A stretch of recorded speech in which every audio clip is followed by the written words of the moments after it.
Bare Skin Beauty is a lifestyle.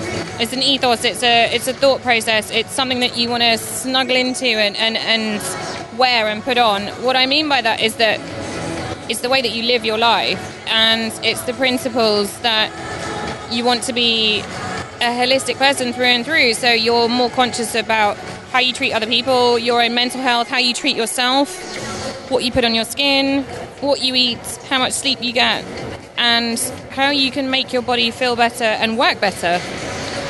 Now, if I say to you, what's Bare Skin Beauty, and you say it's an ethos and it's a way of life, it almost sounds like a religion.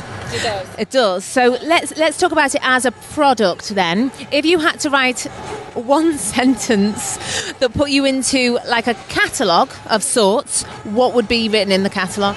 In terms of the products, it's difficult. It's got to come back to skin food, that they're products that feed the skin from the outside in. So your products then, food for the skin is how you describe them. Did it start... No, I'm not going to guess. I'm going to say to you, how did this come about? Because it's such a massive leap from what you were doing. How did it come to be?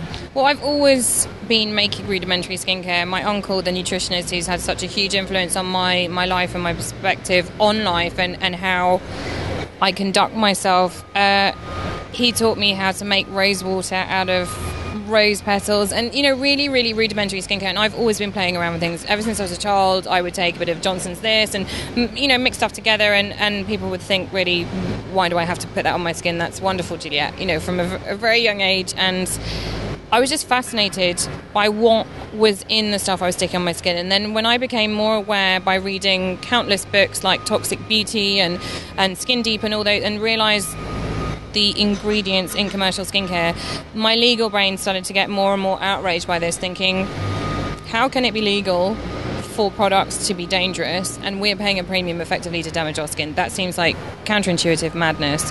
So the idea in the beginning was, much like baking, I want to make my own products for myself. It was never, I was going to be a lawyer. That was it. That's what I trained so hard for. That's what I'd invested all my time and energy into. 7 years is a long time, and it's not something that you throw away lightly.